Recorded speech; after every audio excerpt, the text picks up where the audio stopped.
Hello friends, welcome to આપનું રસોડું। આજે અમે તમારા માટે લઈને આવ્યા છીએ સાંજે બાળકોને નાસ્તામાં આપી શકાય તેવા ઝટપટ બનતા નાસ્તાની રેસીપી। આ નાસ્તો ફટાફટ કુકરમાં 10 જ મિનિટમાં બની જાય છે અને ટેસ્ટમાં ખૂબ જ સરસ લાગે છે। આને આપણે ઢોકળિયાના નામથી ઓળખીએ છીએ। આને ખાંડવી બાઈટ પણ કહી શકાય અને સુરતમાં આને પાટોળી તરીકે ઓળખાય છે। ખાંડવી કરતાં પણ ખૂબ જ ટેસ્ટી લાગે છે અને ફટાફટ બની જાય છે। તો વિડીયોને સ્કીપ કર્યા વગર તમે આખો જ વિડીયો જોજો અને અમારી ચેનલ પર જો તમે નવા હોય અને હજુ સુધી સબસ્ક્રાઈબ ના કરી હોય ફ્રેન્ડ્સ તો કરી દેજો અને બાજુમાં આપેલા બેલ આઇકોનને દબાવજો, જેથી આવનારા દરેક નવા વિડીયોની નોટિફિકેશન તમને મળતી રહે। તો ખાંડવી બાઈટ બનાવવા માટે 1 બાઉલ બેસન આપણે લેવાનું છે। 1 બાઉલ બેસનમાંથી જ ઘણી બધી ખાંડવી બાઈટ બનશે। 1 બાઉલ દહીં લેવાનું છે, ચપટી હળદર, સ્વાદ અનુસાર મીઠું અને આદુ મરચાંની પેસ્ટ લેવાની છે। તીખાશ તમે તમારા ટેસ્ટ પ્રમાણે વધારે કે ઓછી લઈ શકો છો। સૌ પ્રથમ એક મિક્સરના બાઉલમાં 1 બાઉલ બેસન આપણે લઈ લેવાનું છે। આની અંદર જે પણ વાટકી અથવા તો બાઉલ તમે લેતા હોય તેનું માપ રાખવું ખૂબ જ જરૂરી છે।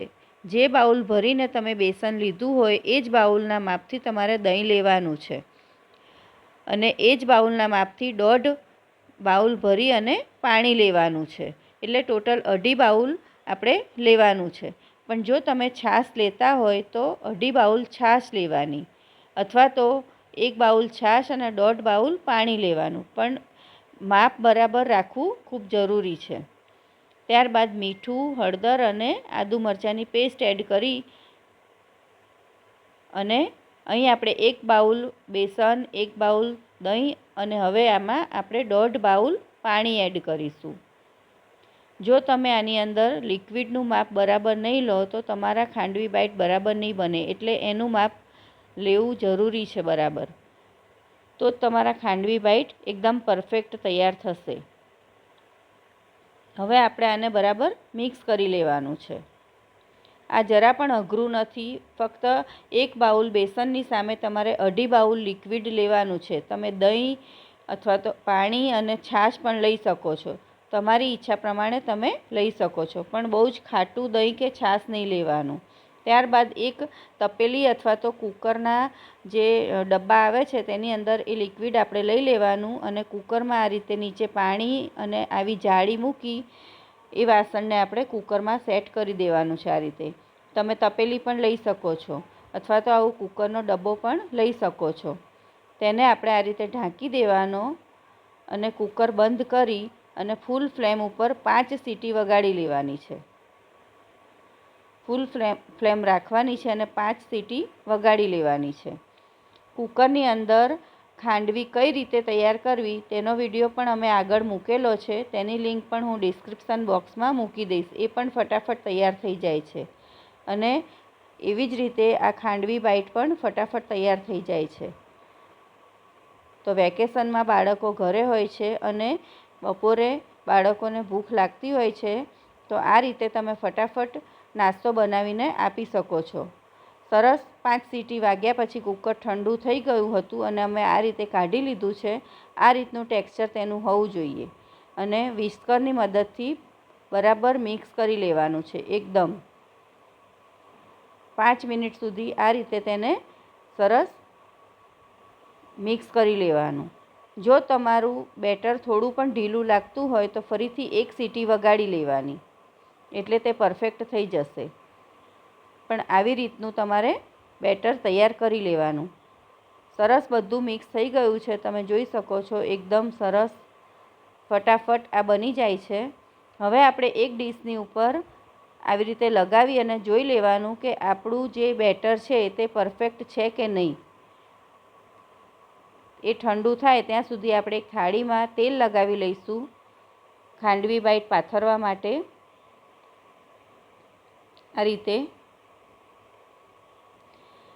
આવી રીતે જે પાથરીને રાખ્યું હતું ડીશ ઉપર એને આ રીતે ઉખાડીને જોવાનું। જો આવી રીતે ઉખડી જાય તો તમારું બેટર પરફેક્ટ છે એવું સમજવાનું, પણ જો તમારું બેટર આ રીતે ના ઉખડે તો 1 સીટી વગાડી લેવાની ફરીથી।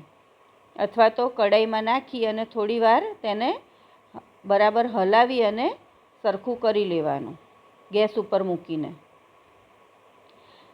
ત્યારબાદ આ બેટરને આપણે એક થાળીમાં પાથરી દેવાનું છે. તાવેતા ઉપર અથવા તો વાટકીની નીચે તેલ લગાવી અને આ રીતે સરસ એક સરખું પાથરી દેવાનું છે.